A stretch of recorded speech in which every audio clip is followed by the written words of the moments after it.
Welcome back everyone to another video, and in this video we're going to talk about the Forgotten State. And when I mean by Forgotten State, I mean good old South Australia. Now, no one has been talking about this location for a very long time, and look, ultimately there is very good reason why we don't talk about South Australia, and I'm going to get into all the reasons why. But there could be opportunities for very specific investors out there, because like this one here sold for 500k in September. So for you to understand everything about South Australia, make sure you watch the entire video to fully comprehend everything I'm about to say, because if you only watch halfway, you're not going to understand anything at all. And if you haven't already, guys, jump into the private community. We have over 300 members helping each and every single person out every single day. We go through a different location almost every single day, assessing various locations, assessing various deals, and helping each other out, not only from the property investment side of things, but also from the rental strategy, from the actual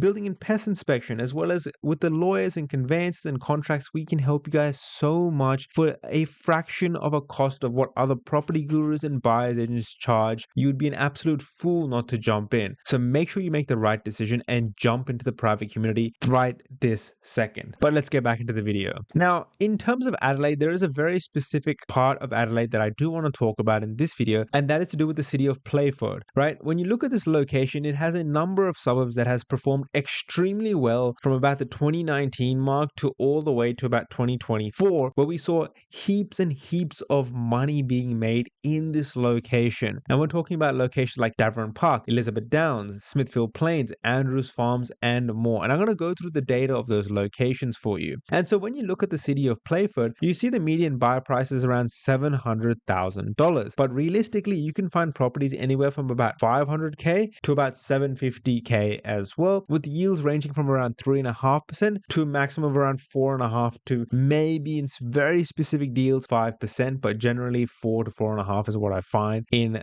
the city of Playford. All right. And when you start to scroll down and you look at the data of these locations, what is very key to understand is when you look at the past 3-year growth, the past 5-year growth, and the past 10-year growth, you can see over the past 3 years, you've had almost 50, 40, 70% of growth across these locations. And over the past 5 years, we're having almost 120% growth, 100% growth, 180% growth in some of these locations like Elizabeth Downs, which is absolutely insane when you think about the amount of money being made. We're talking about hundreds of thousands of dollars where properties have literally doubled and tripled in value over the past 3 to 5 years. And when you start to scroll down, you can see it has been a very good performer over the past couple of years, and rents have reasonably been rising in the city of Playford as well, around 6%, which is pretty damn good for a location. And when you start to look at the overall stock levels and demand levels, you can see something very, very interesting. You can see that stock levels back in 2023, 2024, it almost hit a peak again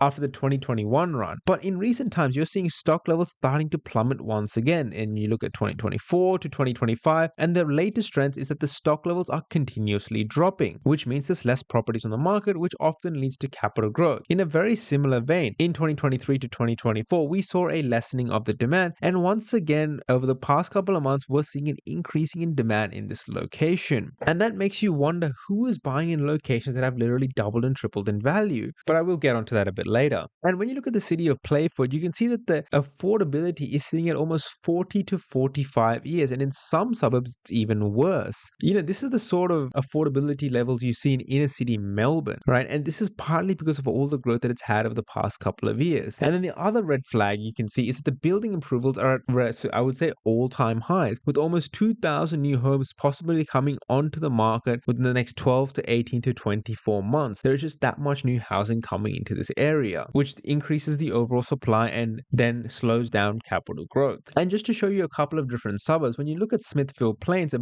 median buy price of around 600k with a 4% yield has exploded in growth. And when you look at the affordability, this one is sitting at 45 years, so very unaffordable for local residents already. And so if prices were continuing to rise, it's mainly going to be investors who start to push that range higher and higher, because it is already quite unaffordable for local residents, even though overall stock levels and demand demand levels are still pretty good. The similar story in Andrews Farm. When you start to look at the data, it really paints a picture that all the growth has really sent this market to be quite unaffordable. Now, in this specific market, for example, you can see that stock is incredibly low, but demand has been softening. But because the stock levels are so low, I would expect demand would start to increase as well because there's just less properties going on the market. With Davron Park, the overall confidence level of the data is low, so you got to take this with a little bit more of a grain of salt, but it still paints a very similar picture where it's almost 50 years to own a property in this location, which is just quite unaffordable. And so when you look at the overall property listings, you can see that stock levels were dropping from 2019 to all the way back 2024, where it started to taper off. And then in 2024, at the very end, we had a little bit of decline and then a increase in the amount of supply in 2025. But we're starting to see that drop again. Now, it is still too early to call and jump into the market to see if you'll have a second win or another run, but it is something worth noting as well. With all the activity that's happening in Melbourne, as well as all the activity happening in New South Wales, as well as Queensland, South Australia has become one of those states where it has been slightly forgotten. And you can find properties like this for under $500,000. And just before I talk about that specific property, if you guys don't know, I do have a property blueprint course where I go through all things regarding property, where it has over 8 in-depth modules plus 60 plus videos and hours and hours of content in a very structured format for you guys to go through, understand about property from the very, very basics to the very, very, very finite, minute details that you need to know about investing, from the fundamentals to suburb evaluation to property acquisition, negotiation tactics, tax strategies, and more and more. And there are so many videos and even more walkthrough videos and analysis videos to help you understand how to invest and what to invest in property, all for the small price of $349, guys. It is the cheapest property course that provides the most amount of value out there in the market, guys. You do not want to be missing out on something like this because it is absolute value, and you get 1 month access to the private community. So an even more of a bargain when you really think about it, guys. So if you haven't already purchased the property blueprint course, it's an absolute steal. You will not regret it, and you can take this information and use it for the next 20 years to come because nothing is changing in the property game. But let's go back to this property. Now, this property is $500,000. Now, can you find assets like this in South Australia, in Playford? Yes, but are they going to be the best properties? Absolutely not. You can see even though the interior is overall pretty good, the exterior is sort of a worn out brick home with sort of worn out roofing as well, and it's only on about 463 square meters of land, which is not a lot for a pretty old home overall when you really think about it, right? And ultimately it is more of a townhouse style with another block on the side of it, right? And when you look at the rental returns of a property like this, you're getting anywhere from like 550, 485 for other 3x1s,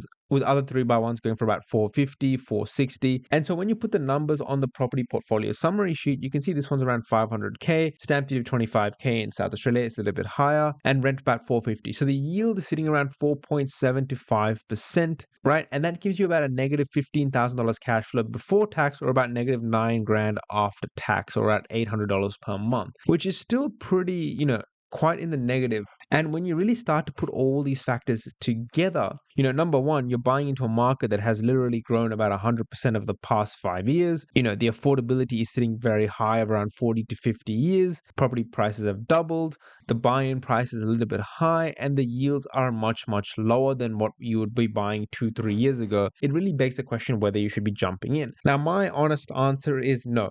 I wouldn't be jumping into property markets that have doubled and tripled in value over the past 3 to 5 years. That is just my hard line. I try to find value, and I don't really see value per se in markets like this at the moment, right? Now, for those of you who have a very specific strategy, maybe you've already got 2-3 properties in Melbourne, in New South Wales and Queensland, and you're looking for locations to diversify into, then maybe you could look at South Australia for a very strategic play in the right pockets at the right price point at the right yield. Honestly, For me, I wouldn't be looking at South Australia at this stage. If things change, then sure. But, realistically, we're at the tail end of its growth cycle. It's just the murmurs happening. There is better value, better opportunity right across Melbourne, right across New South Wales, in even Tasmania, which is starting to really fire up and go well in 2026. That doesn't make sense for me to drop $500K, $550,000 into markets like this. And,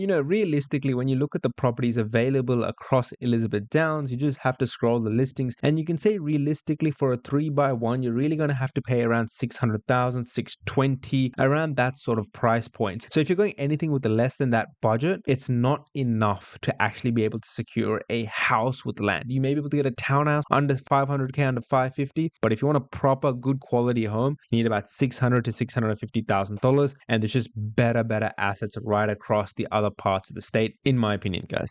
Of course, guys, do your own due diligence. Make sure it fits your own strategy. Make sure it fits your own pathway, and really think about whether or not you want to be investing in a market like Adelaide at this point in time. Right now, it doesn't make sense for me, but let me know what you guys think in the comments below. Till next time, thank you very much.